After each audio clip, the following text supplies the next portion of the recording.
Espero que estén muy bien, estimados alumnos. La clase de hoy corresponde a la clase de ultrasonido.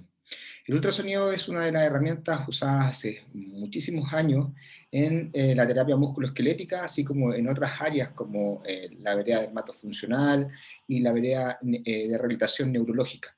La verdad que es una herramienta bastante usada dentro del espectro de las herramientas que nosotros podemos tener en los agentes físicos. Veremos sus características, veremos cuáles son sus efectos, veremos las posibles respuestas que puedan haber y cómo desde la perspectiva de la integración biológica podría tener una respuesta a la aplicación de ultrasonido. ¿Cómo lo podríamos definir? La verdad que el ultrasonido, como lo dice su nombre, es una onda mecánica correspondiente al espectro de los sonidos, pero que no es audible para el oído humano. Tiene las propiedades de las ondas mecánicas, por lo tanto necesita de un medio para poder transmitirse, y en este caso, desde el punto de vista terapéutico, obviamente el medio a usar en nuestro cuerpo o el cuerpo de otros seres vivos, donde también se puede aplicar el ultrasonido. Veremos si existe evidencia de su uso y de cuáles son sus características asociadas y de cuáles son sus posibles efectos, y en base a esto determinar ya en este contexto, pero además en el futuro de ustedes, si esta herramienta puede ser útil o no, o cómo podemos hacer un razonamiento clínico respecto de eso. ¿Desde cuándo empieza el uso de ultrasonido? Nosotros podemos encontrar mucha información, pero la verdad que en un inicio lo que ocurre es que en la Primera Guerra Mundial aparecen las bombas submarinas, está el hundimiento del Titanic. Entonces nosotros nos empezamos a dar cuenta como la humanidad se empezó a dar cuenta que necesitaba de un medio para poder tomar una señal y copia de ciertos mamíferos estas señales audibles no para nosotros, para ellos, que les permitan funcionar como un sistema de señalización. Lo que nosotros hoy día conocemos como sonar, ¿ya? Que tiene que ver con la característica de la entrega de una onda mecánica, la cual va a rebotar y va a producir una señal que se va a devolver hacia un sistema que la va a sensar. Esa señal va a ser capturada y va a ser convertida y se va a descifrar y va a decir, mira acá, por ejemplo, en esta imagen existe un pez que está sumergido y por lo tanto podemos pescar ahí. Pero en este proceso empieza todo un tema biológico a analizarse, porque ocurre que se dieron cuenta que había cierta fauna y flora subacuática que empezaba a tener ciertos cambios. Por ejemplo, había muerte de ciertos seres vivos, ya había también algunos elementos que nosotros también podíamos ver como de aumento de temperatura en el líquido, ¿ya? Y por lo tanto, se entendió que la vibración de la onda mecánica podría producir algunos cambios en este ambiente y por ende provocar que hubiera un calentamiento de este líquido, pero también un calentamiento dentro de las estructuras biológicas. Y desde ahí que empieza a analizarse algunos efectos biológicos asociados a la respuesta de qué es lo que podría producir el ultrasonido, y por lo tanto se asume como una respuesta a nivel del aumento de temperatura. Por lo tanto se toma como un agente térmico.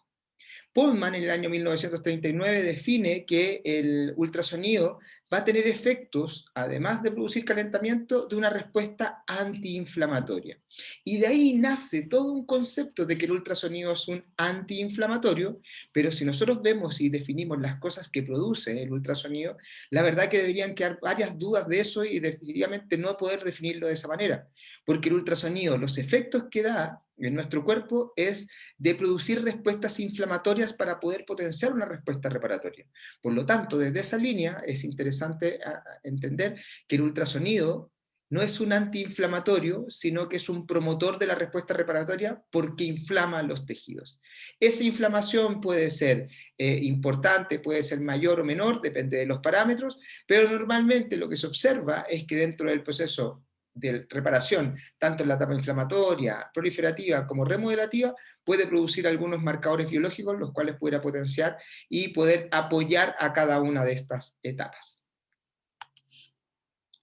¿Cómo se produce el ultrasonido? El ultrasonido nace desde las investigaciones en el siglo pasado, ya, o más allá del siglo pasado, donde empezaron a analizar qué es lo que ocurría si un material sólido vibraba. Por lo tanto, lo que hicieron fue hacer vibrar un cristal y este cristal alrededor empezaba a enmarcarse con un campo eléctrico. ¿Ya? Para hacer vibrar este material se le aplicaba una onda mecánica. Por lo tanto, ese concepto se definió como efecto piezoeléctrico. ¿Qué es lo que ocurrió? Se definió entonces, ¿qué pasaría si a este mismo material yo le aplico una carga eléctrica? Y al aplicarle una carga eléctrica a este material, se dieron cuenta que también las partículas se empezaban a deformar y en vez de producir otro campo eléctrico, producía una deformación del material y se producía una liberación de una onda mecánica. Y ese efecto lo definieron como efecto piezoeléctrico invertido. El efecto piezoeléctrico invertido, por lo tanto, es el efecto que se necesita para que se provoque o se produzca el ultrasonido. Y esto es un tema bastante interesante porque gracias a la carga eléctrica que nos entrega el equipo, ahí que hace vibrar hoy día no un cristal, sino que una cerámica, ya esta cerámica vibra y por lo tanto se entrega la onda ultrasónica al cuerpo humano.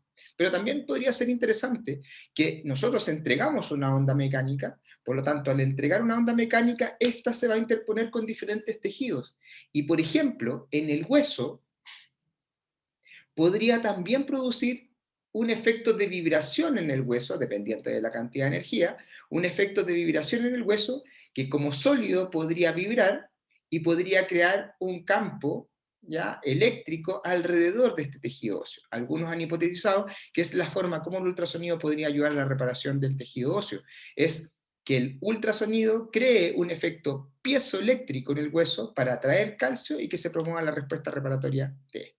Ahora, también es interesante, si lo pensamos desde la lógica, que el hueso va a reparar debido a compresiones y tracciones de este mismo. Por lo tanto, si nosotros le entregamos una onda mecánica, esta onda mecánica la va a recibir el hueso y va a tener una respuesta mecánica, que veremos después cómo se llama. Pero, si el exceso de energía en un momento inadecuado puede también producir daño en el tejido óseo. ¿Bien? Por lo tanto, ahora ya sabemos cómo se define la producción del ultrasonido. Se define como efecto piezoeléctrico invertido. Cuando se deforma este material, cuando se crea la onda mecánica, esta onda mecánica va a tener diferentes cambios y se va a ordenar de diferentes maneras. Y se define como que existe una dilatación del cristal y una vuelta a la normalidad del cristal o fenómeno de rarefacción.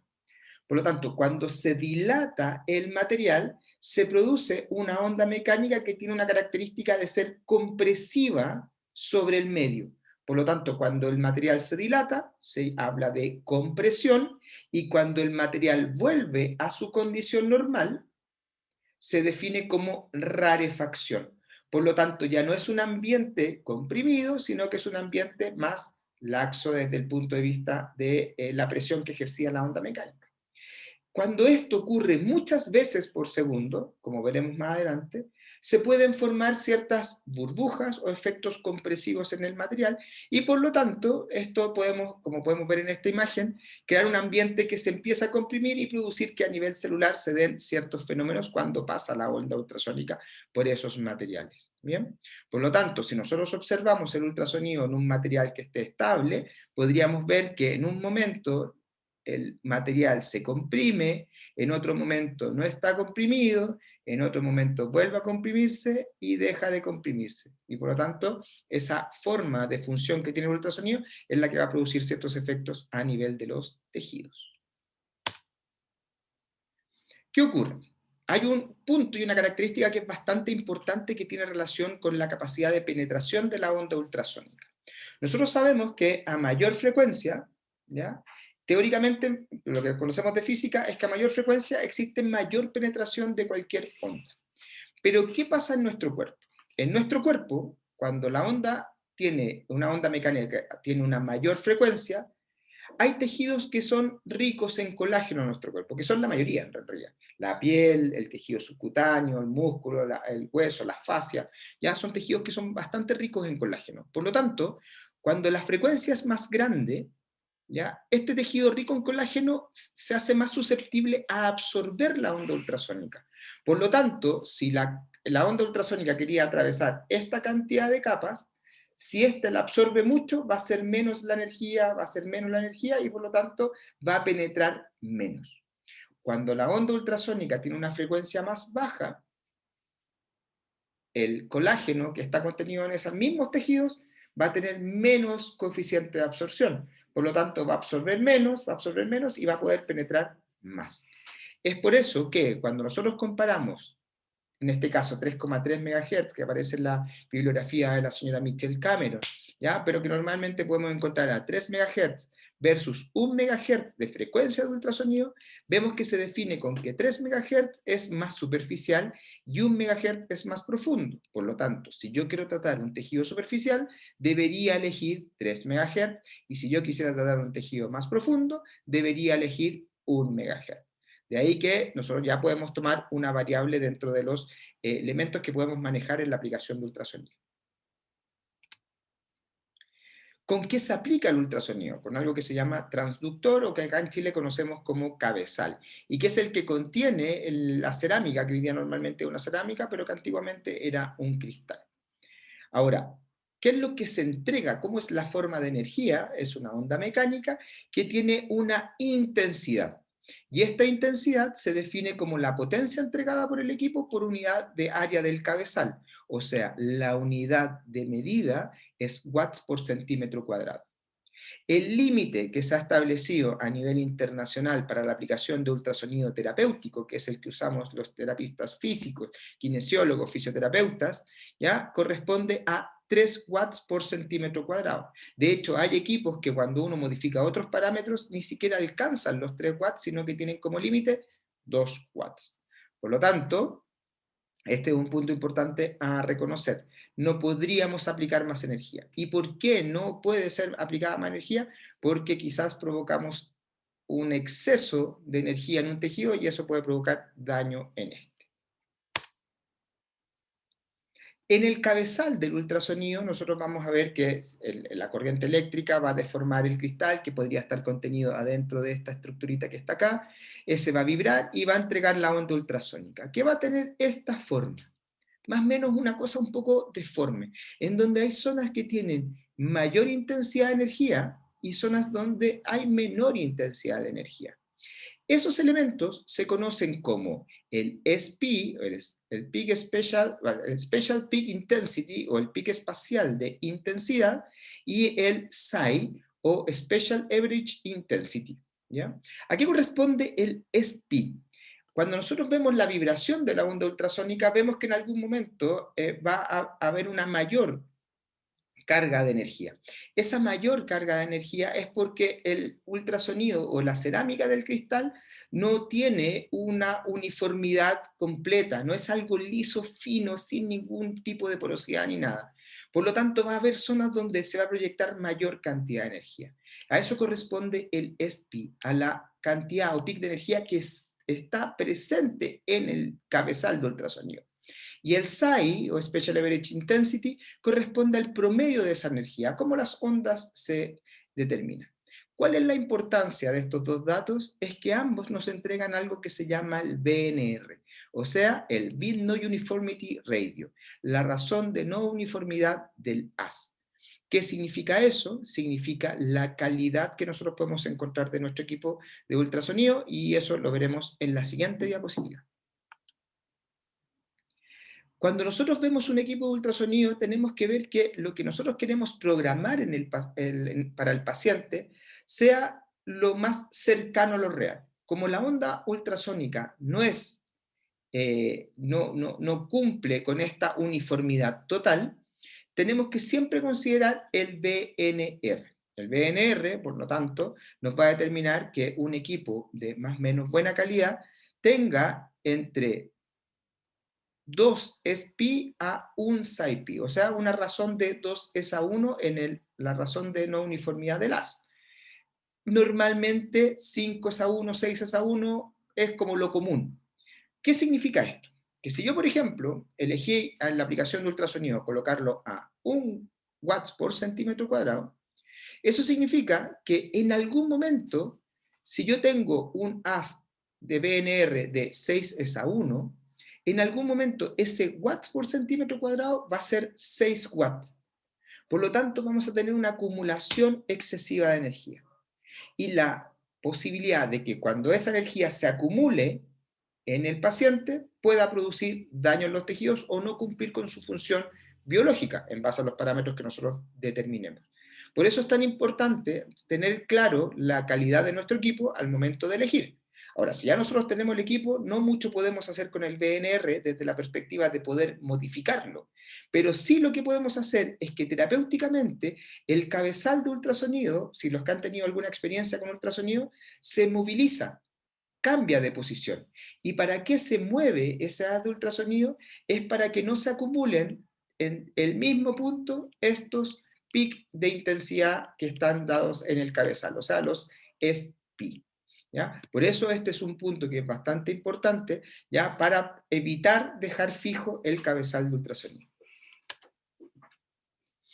¿Cómo se entrega el ultrasonido? Normalmente el ultrasonido lo podemos entregar de dos formas, o continuo o pulsado. ¿Qué significa que el ultrasonido sea continuo? Es como lo que podemos ver en esta imagen, que yo estoy con el equipo encendido entregando la onda ultrasónica y no hay ninguna pausa en la entrega de esto. Por lo tanto, la intensidad que estoy entregando va a ser constante en todo el periodo. Cuando es pulsado es porque yo estoy teniendo momentos de entrega y momentos donde no se entrega. ¿Ya? ¿Qué ocurre? Que cuando yo tengo una onda que es continua, la acumulación de energía va a ser continua.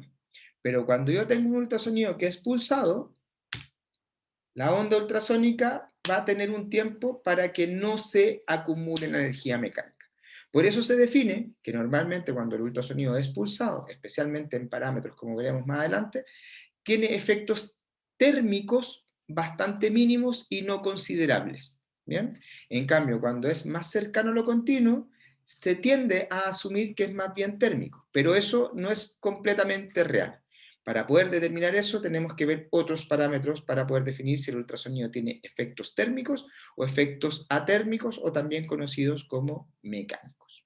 Bien, ahora, ¿quién determina que este efecto sea, para que esta forma de aplicación sea continua o pulsada? Un elemento que se conoce como duty cycle. ¿Qué es el duty cycle? El duty cycle es el ciclo efectivo, o sea, cuánto en realidad es lo que yo estoy entregando. ¿Ya? El duty cycle corresponde al tiempo total de entrega de tratamiento cuando el equipo estaría encendido. Cuando yo estoy con un duty cycle al 100%, significa que el 100% del tiempo estoy entregando el ultrasonido. En cambio, cuando yo aplico, por ejemplo, un ultrasonido con un duty cycle al 20%, significa que tengo un 20% del tiempo encendido versus un 80% del tiempo apagado. Y eso se convierte también en algo que se llama una razón o factor de pulso. ¿Ya? Esta razón que nosotros vemos significa que si yo tengo un duty cycle al 20%, significa que tengo un 20% de encendido por un 80% apagado, o sea, por cada un tiempo de encendido tengo 4 tiempos de apagado. ¿Ya? Que no es lo mismo que decir un cuarto, sino que lo que estamos haciendo es una proporción. Por cada uno tengo 4. Pongamos un segundo ejemplo. Si tengo el 50%, significa que tengo un tiempo encendido por un tiempo apagado. O sea, la razón sería 1 es a 1. ¿Bien? Y así vamos a ir determinando ciertos patrones de eso. La razón de pulso nos va a determinar un dato que es fundamental, que es el factor de pulso, que nos va a determinar o nos va a ayudar a determinar el tiempo de tratamiento que yo quiero entregar al paciente en base al duty cycle. Definimos entonces el ultrasonido cuando es continuo, definimos el ultrasonido cuando es pulsado, ¿ya? Pero tenemos que ver cuánta es la energía que yo le estoy entregando al paciente, cuánto es la intensidad de energía. Y esto, para evitar confundir con el SP, es lo que conocemos como SATP, el Special Average Temporal Peak Intensity, ¿ya? Que corresponde al pic de energía que yo le quiero entregar al paciente. O sea, yo programo en el equipo, coloco y pongo 1 watts, por ejemplo, por centímetro cuadrado. Eso significa que ese es el pic de energía que yo voy a aplicar, que no tiene que ver con el BNR, porque el BNR tenía que ver con la no uniformidad del haz y por lo tanto el SPI es por la deformación que tiene el cabezal. ¿Ya? Esto no tiene que ver con eso, pero este watt por centímetro cuadrado que yo decidí aplicar podría ser entregado durante todo el tiempo de manera completa, o si yo lo entrego de manera pulsada, no voy a estar entregando 1 watts por centímetro cuadrado al final del tratamiento, o pensando en todo el periodo del tratamiento, sino que voy a entregar una proporción, ¿ya? Esa proporción se conoce como SATA. ¿Y de qué va a depender el SATA? O Special Average Temporal Average Intensity, va a depender de la relación entre SAT-P y el duty cycle. O sea, el SATA corresponde a multiplicar la intensidad por el porcentaje de entrega que yo quiero hacer en el equipo. Como en el ejemplo, podemos ver que si el SAT-P es 1 watts por centímetro cuadrado y el duty cycle es al 20%, eso significa que yo lo que voy a estar entregando en promedio es 0,2 watts por centímetro cuadrado. Si yo hubiese aplicado el mismo SAT-P, pero al 100%, la intensidad debería haber sido de 1 watts por centímetro cuadrado.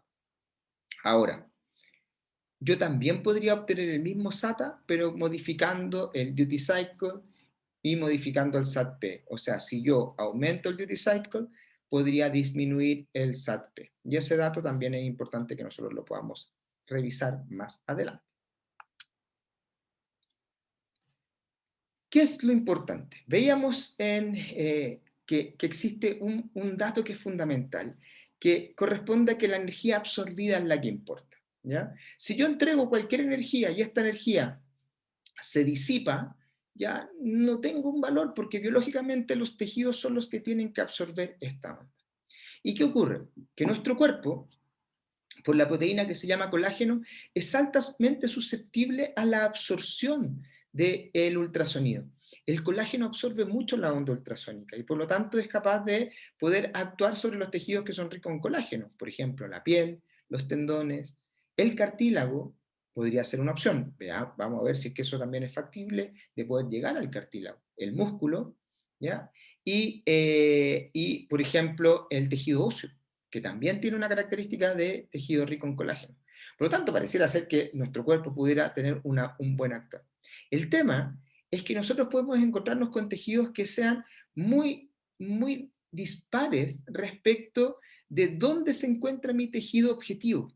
Una situación, por ejemplo, si yo tengo una rotura parcial del ligamento cruzado anterior, la verdad que deberíamos analizar si es capaz el ultrasonido de poder llegar hacia el tejido ligamentoso. Es más, tendríamos que asumir de que tenemos que atravesar muchísimas capas para poder llegar hacia ese tejido. O el mismo cartílago, que pareciera ser que el ultrasonido, como veremos más adelante, tuviera propiedades importantes en la reparación del tejido cartilaginoso, pero para poder llegar a un tejido cartilaginoso hay algunas articulaciones que son bastante complejas para que éste pueda llegar. Por lo tanto, de ahí que es importante tener el análisis de esto. Como podemos ver en la tabla, vemos que cuando comparamos 1 MHz versus 3 MHz, el coeficiente de absorción, o sea, la capacidad que tienen los tejidos de absorber la onda ultrasónica, se modifica.